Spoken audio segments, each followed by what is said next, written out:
بسم اللہ الرحمن الرحیم۔ السلام علیکم ورحمۃ اللہ وبرکاتہ۔ ایک مرتبہ حضور نبی کریم صلی اللہ علیہ وآلہ وسلم کسی سفر پر تشریف لے گئے۔ آپ کی عدم موجودگی میں حضرت علی رضی اللہ تعالیٰ عنہ نے اپنے گھر میں کچھ رقم بھیجی۔ حضرت فاطمۃ الزہرا رضی اللہ تعالیٰ عنہ نے اس رقم سے 2 کنگن بنوا لیے اور ایک پردہ خرید کر اپنے دروازے پر لٹکا لیا۔ جب آپ صلی اللہ علیہ وآلہ وسلم سفر سے واپس تشریف لائے تو اپنی عادت مبارکہ کے مطابق سیدھے اپنی صاحبزادی کے پاس تشریف لائے۔ آپ کی نظر حضرت فاطمہ رضی اللہ تعالیٰ عنہ کے کنگنوں اور دروازے پر لٹکے ہوئے پردے پر پڑی تو واپس پلٹ گئے۔ حضرت فاطمہ رضی اللہ تعالیٰ عنہ نے آپ کو دیکھا تو استقبال کے لیے خوشی خوشی دروازے کی طرف لپکی۔ آپ صلی اللہ علیہ وآلہ وسلم کو واپس جاتے دیکھ کر آپ رونے لگی اور سب سمجھ گئیں کہ آپ صلی اللہ علیہ وسلم کو ان چیزوں سے نہایت ناگواری گزری ہے۔ پہلے تو آپ صلی اللہ علیہ وسلم نے کبھی ایسا نہیں کیا تھا۔ آپ رضی اللہ تعالیٰ عنہ نے فوراً پردہ اتار دیا، دونوں کنگن بھی نکال دیے۔ پھر آپ نے حضرت حسن اور حضرت حسین رضی اللہ عنہما کو بلوایا، ایک کو کنگن تھمائے دوسرے کو پردہ، اور ان سے فرمایا یہ دونوں چیزیں اپنے نانا جان کے پاس لے جاؤ اور ان سے کہنا آپ کی عدم موجودگی میں ہم نے ان دونوں چیزوں کے علاوہ اور کچھ نہیں بنوایا۔ یہ آپ صلی اللہ علیہ وسلم کی خدمت میں حاضر ہیں، آپ صلی اللہ علیہ وسلم ان کا جو چاہے کیجئے۔ دونوں صاحبزادے ان دونوں چیزوں کو لے کر آپ صلی اللہ علیہ وآلہ وسلم کی خدمت میں پہنچے۔ والدہ محترمہ کا پیغام آپ صلی اللہ علیہ وآلہ وسلم کو دیا۔ آپ صلی اللہ علیہ وسلم نے دونوں کے منہ پر بوسہ دیا، شفقت سے اپنے زانو مبارک پر بٹھایا اور خوشی کا اظہار فرمایا۔ پھر حکم فرمایا چاندی کے یہ دونوں کنگن توڑ دیے جائیں۔ کنگن توڑ دیے گئے تو آپ صلی اللہ علیہ وسلم نے ان کے ٹکڑے اہل صوفہ میں تقسیم کیے۔ صوفہ اس چبوترے کو کہتے ہیں جو مسجد نبوی کے باہر دروازے کے ساتھ بنایا گیا تھا۔ اس پر نودار صحابہ بیٹھا کرتے تھے۔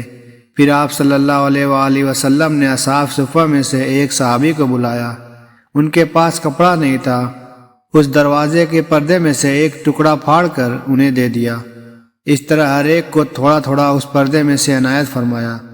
اس سے فارغ ہو کر آپ صلی اللہ علیہ وآلہ وسلم نے فرمایا اللہ میری بیٹی فاطمہ پر رحمت بھیجے اور انہیں جنت کے خوبصورت لباس عطا کرے، اس بخشش کے بدلے میں جو انہوں نے کی اور اس پردے کے بدلے میں جس سے مسلمانوں کی ستر پوشی ہوئی، اور اللہ انہیں ان کنگنوں کے بدلے میں جنت کا زیور پہنائے جو انہوں نے غریبوں میں تقسیم کیے۔ ایک شخص حضور نبی کریم صلی اللہ علیہ وآلہ وسلم کی خدمت میں پینے کی کوئی چیز لایا۔ اس وقت آپ کے دائیں طرف ایک چھوٹی عمر کے لڑکے بیٹھے تھے جبکہ بائیں طرف عمر رسیدہ حضرات بیٹھے تھے۔ آپ پہلے دائیں طرف والوں کو چیز دیا کرتے تھے۔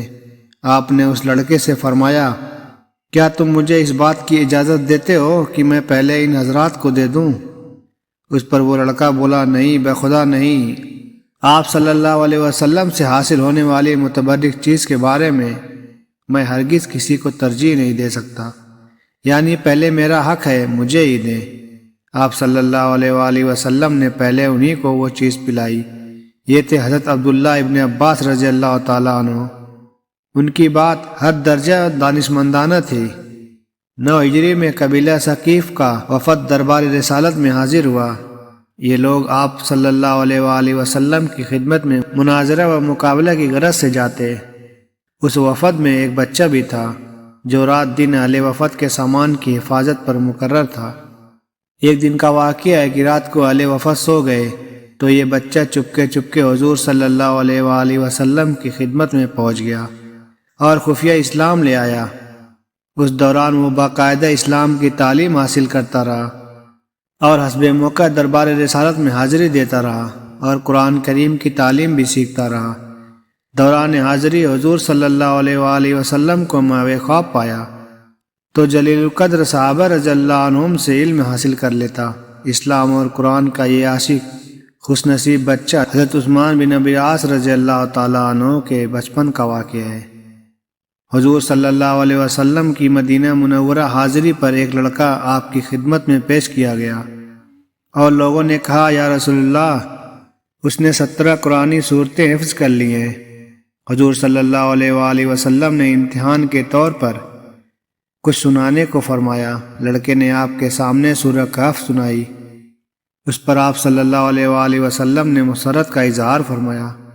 حضور صلی اللہ علیہ وسلم کو جو خطوط یہود کے پاس بھجوانے ہوتے وہ یہودی ہی تحریر کرتے تھے۔ ایک مرتبہ حضور صلی اللہ علیہ وآلہ وسلم نے ارشاد فرمایا، یہود کے خط و کتابت پر مجھے اطمینان نہیں کہ وہ گڑبڑ نہ کر دیتے ہوں، تم یہود کی زبان سیکھو۔ اس لڑکے نے صرف 15 دنوں میں یہودیوں کی عبرانی زبان سیکھ لی اور باقاعدہ تحریر بھی لکھنا شروع کر دیا۔ اسی طرح حضور صلی اللہ علیہ وآلہ وسلم کی خدمت میں یہودیوں کے جو خطوط آتے ان کے پڑھنے کی ذمہ داری بھی اس کم عمر کے ذمہ تھی۔ بعض روایات میں عبرانی کی جگہ سریانی زبان سیکھنے کا بھی آیا ہے۔ یہ لڑکا صحابہ میں حضرت زید بن ثابت رضی اللہ تعالیٰ عنہ کے نام سے مشہور تھے۔ آپ اپنے زمانے کے جلیل القدر صحابہ میں شمار ہوتے اور بڑے مفتی سمجھے جاتے، خاص طور پر علم میراث کے ماہر تھے۔ ہجرت نبوی کے وقت ان کی عمر صرف 11 برس تھی۔ ایک مرتبہ حضور نبی کریم صلی اللہ علیہ وآلہ وسلم سے کسی نے پوچھا، یا رسول اللہ صلی اللہ علیہ وسلم، آپ اپنے بچپن کے بارے میں کچھ بتائیں۔ آپ صلی اللہ علیہ وآلہ وسلم نے ارشاد فرمایا، میں ایک مرتبہ اپنی بھیڑ بکریوں کے ریوڑ میں کھڑا تھا کہ میرے پاس 2 آدمی آئے۔ ان کے کپڑے سفید تھے۔ ان میں سے ایک کے پاس سونے کا ایک تشت تھا، وہ تشت برف سے بھرا ہوا تھا۔ انہوں نے مجھے لٹایا اور میرے پیٹ کو چاک کیا، پھر انہوں نے میرے دل کو باہر نکالا اور اسے چیرا، اس میں سے سیاہ لوتھڑا نکال ڈالا۔ پھر انہوں نے میرے دل اور پیٹ کو اس برف سے دھویا، یہاں تک کہ انہوں نے میرے دل کو واپس میرے پہلو میں رکھ دیا اور دل گویا پہلے کی طرح ہو گیا۔